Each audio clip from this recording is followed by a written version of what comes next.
agora vamos às nossas conclusões. Mireille, qual que é o seu quadro geral? O que essa obra traz para a gente? Ou seja, quais são as suas ideias quanto a isso? Eu vou trazer aqui uma frase do próprio Tolkien, que ele resume o Hobbit. Com efeito, esse é um estudo do homem simples e comum, nem artístico, nem nobre e nem heróico, mas não sem as sementes subdesenvolvidas dessas coisas. Ele tem um pouquinho de tudo. Um pouquinho de tudo. Um pouquinho de ele tudo. É o homem simples e comum, mas ele tem ali o artístico, o nobre e o heróico. Eu acho que essa é a perfeita descrição e resumo da jornada do Bilbo, que passa a se tornar aqui um personagem queridíssimo, né? É o meu favorito, de todo o Legendário. Eu vou dizer que o Frodo ainda fica em primeiro lugar para mim, mas o Bilbo fica logo atrás. Eu sei, eu sou uma das poucas fãs de Frodo aqui. Eu gosto demais do Frodo. Mas é difícil alguém colocar em primeiro, né? Mas eu também ponho o Frodo à frente do Bilbo. Primeiro está o Sam. Mas não. O Sam, com certeza. Muito bem. Inesita, suas conclusões dessa belíssima obra? Então, eu gosto sempre de fazer uma recapitulação para a minha experiência, que foi de ler o Hobbit, né? Eu, como já disse muitas vezes, eu li primeiro O Senhor dos Anéis, e quando li o Hobbit eu fiquei... Não é não gostar, atenção, obviamente, não é isso que eu quero dizer, mas eu li uma obra gigantesca, né? Pesada, e do nada li isto aqui, eu pensei, tá estranho, né? Estava à espera... O tom, né? Muito e depois diferente. que foi tipo, uou, espera aí, então temos que aqui orientar as leituras. Então, consoante eu fui relendo, e mais uma vez aquela frase do C.S. Lewis que ele tem sobre histórias, né? Quando ele faz a resenha do Hobbit, que ele diz que o Hobbit é um livro diferente e que nós vamos lendo. E foi com essas leituras que eu fui começando a perceber o Hobbit e aquilo que é o objetivo do Hobbit e como ele pertence a todo o Legendário, né? Foi o primeiro livro, ele não era suposto estar ali, e é um livro que o Tolkien contava para crianças e para os seus filhos. E quando nós pomos tudo isso em perspectiva, o livro para mim começou a fazer sentido e passou a ser perfeito da forma como ele é. Né? Nós conhecemos o Legendário, não sabemos onde é que estamos. Terra-média? Não. Senhor, Shire, o que é isso? Não há Thranduil, não há Erebor, não há nada. Nós temos só ali aqueles pequenos apontamentos, temos elfos, temos anãos, temos isto e aquilo, então temos pinceladas de um mundo que é muito mais vasto e que é uma história dentro de outras histórias, então eu acho que é a porta de entrada perfeita para qualquer fã de Tolkien. Eu aconselho sempre o Hobbit, não foi a minha experiência, mas é a recomendada sem dúvida alguma, e lá está, é um personagem que se tornou querido entre todos os leitores de fantasia, e por mais que nós quiséssemos que o Senhor dos Anéis, e por mais que muita gente quisesse que o Senhor dos Anéis fosse a continuação do Hobbit, ele passa o testemunho dele, né? Seja para o Frodo, seja também para o Sam, porque como até o próprio Tolkien diz, o Sam foi o Bilbo 2.0 do Senhor dos Anéis, né? Que é o Hobbit que é mais parecido com ele, então é aquela obra que tem tudo, tem um pouquinho de tudo, né? Como o Bilbo também tem um pouquinho de tudo dentro do seu personagem, é fantástico. O Hobbit, não. Maravilhosa entrada para qualquer fantasia, né? Bem-vindos a este mundo que eu criei. Sem saber como, mas criei, né? A minha conclusão tem muitos elementos que vocês duas trouxeram, né?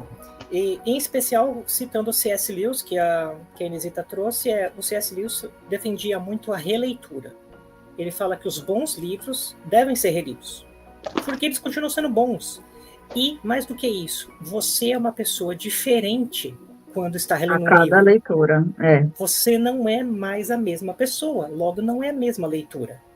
E o Hobbit se prova, na minha opinião, é o livro, pelo menos para mim, na minha experiência, é o livro que isso mais acontece.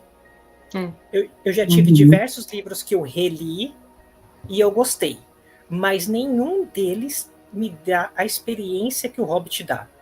Cada releitura do Hobbit é impressionantemente maior, mais profunda e mais tocante do que a anterior.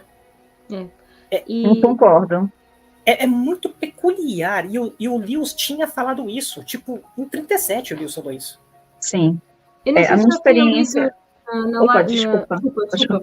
Não, puxa o gancho do C.S. Lewis, que eu acho que faz mais sentido. Eu não sei se já tinha lido isto quando entrei na primeira live. Não sei se cheguei a ler este trecho, mas se já tiver lido ou não, vou ler na mesma. Não, pode mandar. Ele diz... o Hobbit deve ser entendido que deve ser entendido que esse é um livro infantil, apenas no sentido de que a primeira de muitas leituras pode ser realizada no berçário. Alice é lido com seriedade por crianças e com riso por adultos. O Hobbit, por outro lado, será mais divertido para seus leitores mais jovens e apenas anos depois, em uma 10ª ou uma 20ª leitura, eles começarão a perceber a erudição hábil e a profunda reflexão que serviram para fazer tudo nele tão maduro, tão amigável e, a seu modo, tão verdadeiro. Fazer previsões é arriscado, mas o Hobbit pode muito bem vir a ser um clássico. Acertou, Exato. miserável. Nossa, acertou gritantemente. As duas resenhas que o C.S. Lewis fez do Hobbit e do Senhor dos Anéis estão nesse livro, nesse sobre histórias. É o meu top 3. Esse aí é o segundo. E nas duas resenhas o C.S. Lewis foi certeiro. Ele falou isso do Hobbit e no Senhor dos Anéis ele falou: o Senhor dos Anéis é como um raio cortando um céu azul. Você imagina um céu limpo, azul e um raio cortando. E um raio corta. Poxa. Olha a figura. Completamente impactante. O homem era um monstro. E acho que um dos pontos que faz o Hobbit ser bom e cada vez melhor a cada releitura é, por mais nós podemos ler o Senhor dos Anéis também muitas vezes, né? Mas no fundo tudo acaba por ter uma explicaçãozinha, né? O Tolkien faz uma pontezinha com o Silmarillion, faz uma ponta aqui, ali, tem uma explicação de qualquer coisa numa das cartas. No Hobbit, tu vais ler sempre sobre os gigantes de pedra. Quem são os gigantes de pedra? O presente que o Bilbo deu ao Elrond. O que é isso? Então tu vais ficar sempre aqui na tua cabecinha, né? O que aconteceu no norte quando eles estavam dando o que aconteceu no norte? Ou seja, parece que as coisas tipo, batem e não ter explicação. O Tolkien não quis, não lhe apeteceu, né? Então é isso também que nos faz querer ler mais e pensar que se ler desta vez vou descobrir o que é que aconteceu, mas não vais descobrir. Parece que a cada releitura do Hobbit a gente se dá conta de coisas que antes passaram em branco. Li 4 vezes e cada vez o livro se revela mais e mais. Gostamos cada vez mais. É isso. Eu já reli diversas vezes diversos livros. Eu ando num looping de muitos livros que eu releio, porque eu gosto, esse é meu barato. Como músicas que eu gosto muito, eu escuto no repeat. Todos eles têm um sabor diferente, um pouco diferente. Mas o que o Hobbit tem é único. Nenhum outro livro me causou isso, de cada releitura ser tão impactante. Esse é o meu ponto da conclusão do livro. O segundo ponto é que ele vai entregar a gente para o Senhor dos Anéis. Já deixou aqui umas... Deixou. Ele tá dando de bandeja o começo da Sociedade do Anel pra gente. Agora pra gente parece óbvio, né? Nem parece que na época ele teve que passar por tanta dificuldade para destravar ali desse começo. Mas pra gente parece tão natural o começo do Senhor dos Anéis como o final do Hobbit. E vocês imaginam, já viram o que é tipo tu pedires uma continuação? 17 anos. Continuação 17. Demorou 12, enrolou mais 14 e entregou no 15. Né? Ainda teve os apêndices que empurrou um pouco ainda. Empurrou um pouco mais, E o terceiro ponto que eu traria na minha conclusão ou seja, foi o fato dele ser uma boa releitura, ou a melhor das releituras que eu já tive na minha vida de leitor. A segunda ele puxa e entrega a Sociedade do Anel. E o terceiro, para mim, é o mais importante. Ele é um livro inesperado. Ele é inesperado porque ele tem tudo o que a gente nunca tinha visto antes. Um mundo muito profundo, mas que você não sabe o suficiente. Um personagem que é heróico, mas também é atrapalhado. Uma reviravolta em cima da reviravolta. O livro nunca acaba. Coisas absurdas e que dão profundidade para algo que poderia vir no futuro. E, além disso, ele foi inesperado para o próprio autor. Porque como ele fez de maneira desprendida, colocando coisas de algo maior, foi justamente esse acaso que brinca até com uma metalinguagem da vida do Tolkien. O Tolkien, que gostava de felizes acasos ditados por algo superior, acabou tendo a sua obra publicada por um feliz acaso de ter colocado um personagem no livro errado, que foi lido por uma pessoa que acabou sendo por acaso publicado, que por acaso fez sucesso e que por acaso pediram uma continuação. É uma metalinguagem. A vida... É verdade.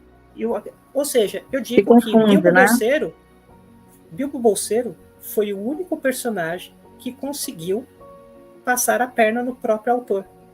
E nós pusemos as coisas todas em perspectiva. O Tolkien quer publicar o Silmarillion, as Andas dos Dias Antigos, e do nada vê que as pessoas pedem hobbits, mas ele assim, não é isto que eu queria, né? Eu quero contar as grandes lendas.